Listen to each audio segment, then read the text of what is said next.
Veamos el primer teorema para las rotaciones. Entonces, asumamos primero que alfa es p partido por q es racional. Entonces, la órbita de cualquier punto es finita, ¿ya? ¿Qué significa esto? Esto significa que si tomamos un punto acá, z, y lo rotamos en ángulo θ, que sea igual a 2pi por p partido por q, significa que la transformación t lleva a este punto, y t al cuadrado vuelve a rotar al mismo ángulo θ, y acá está t al cuadrado de z, ¿ya? Entonces acá estamos usando esta definición, estamos usando la definición que t a la n de z es t compuesto con t, acá n veces evaluado en z, ¿ya?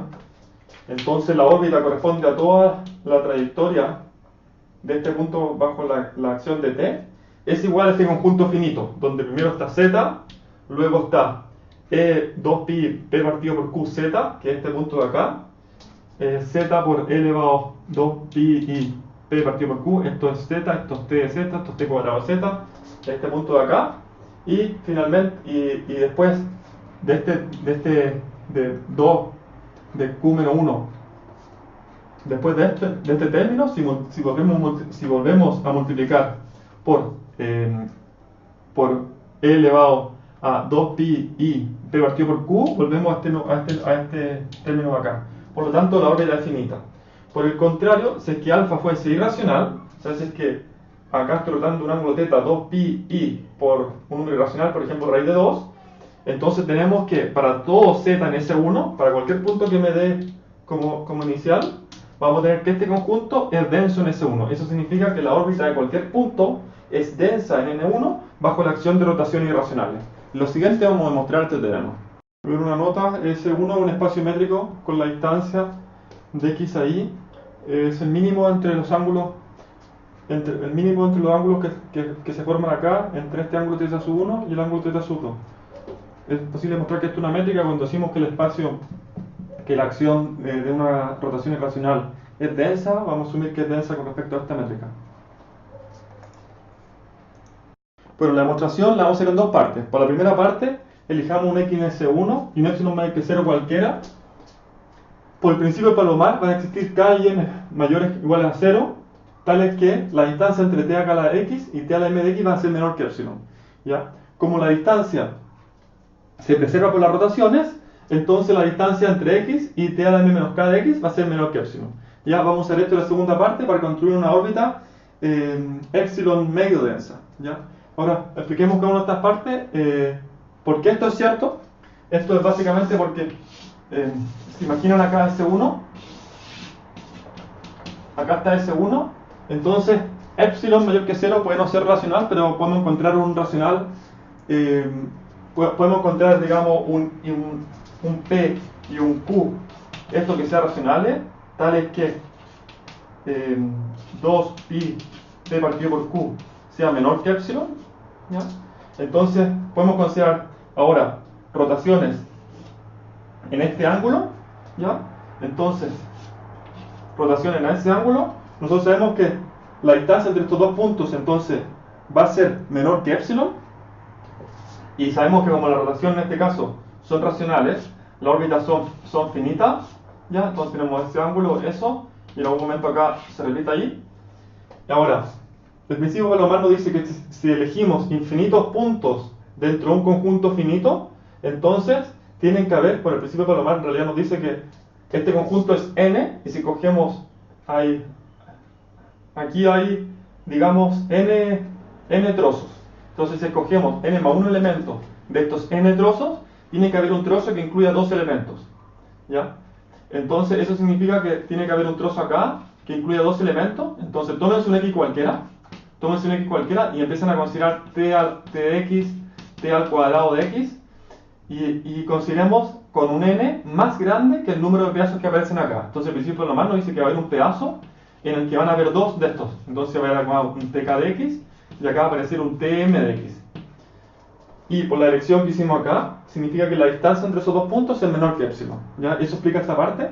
Y para la segunda parte, acá, ¿qué significa esto de acá? esto significa que la distancia se preserva bajo las rotaciones. O sea, si tomamos dos puntos y los rotamos, vamos a obtener estos dos puntos. Y la distancia va a ser la misma que la distancia que tenían antes. Y si lo rotamos de nuevo, van a tener la misma distancia. Si lo rotamos de nuevo, van a tener la misma distancia. Entonces consideren este punto de acá, x, y t a la m menos k de x, y rotemos este k veces por t y este k veces por t. Entonces, aquí, por la invarianza de la distancia bajo rotaciones, vamos a tener que esto es lo mismo que la distancia de t a la k de x, que es lo que aparece acá, con la distancia de t a la k compuesto con t a la m menos k de x, que es lo que aparece acá. ¿Ya? Entonces esto es cierto. Ya, para concluir la demostración, escogemos, sacamos la segunda parte, escojamos s igual a m menos k y consideremos la órbita de este punto x. En particular, esta órbita contiene a x, t a la s de x, t a la 2s de x, etc. Dibujemos acá, entonces, acá tenemos x, acá tenemos t de x, acá tenemos t cuadrado de x, que todos estos son elementos de acá, pero acá tenemos un s que está definido acá, que está aquí, t a la s de x. Y lo que acabamos de mostrar es que la distancia entre este punto y este punto es menor que epsilon. Entonces acá tenemos t a la 2s de x, y la distancia entre este punto y este punto es menor que epsilon. Acá tenemos, qué sé yo, un 3t a la 3s de x, y la distancia entre este punto y este punto es menor que epsilon.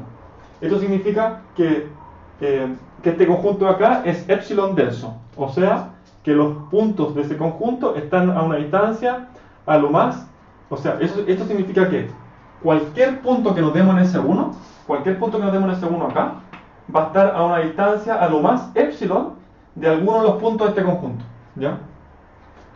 Y de hecho, estos dos puntos tienen distancia epsilon. Entonces imagínense un z cualquiera.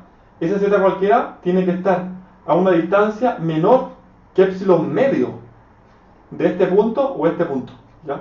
Entonces acá de hecho podemos demostrar que esto es epsilon medio denso, ¿ya? En S1. Entonces en particular, si nos damos un z en S1 cualquiera, imagínense nos damos un z cualquiera acá, z en S1 y un epsilon medio que 0, entonces consideremos el conjunto todos los puntos que están a una distancia de este z menor que epsilon medio. Entonces le hacemos acá una vecindad de epsilon medio a los dos lados, ¿ya? Epsilon medio y epsilon medio acá. Entonces, como estos conjuntos acá tienen órbita epsilon medio denso, significa que en este conjunto de acá, tiene que haber al menos un elemento de acá. Entonces tiene que haber al menos un elemento acá. Entonces esta intersección es distinta vacía.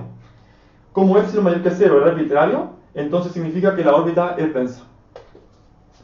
Además, como el x inicial es arbitrario, significa que el mismo argumento aplica para cualquier x. Luego, la órbita de cualquier punto es densa.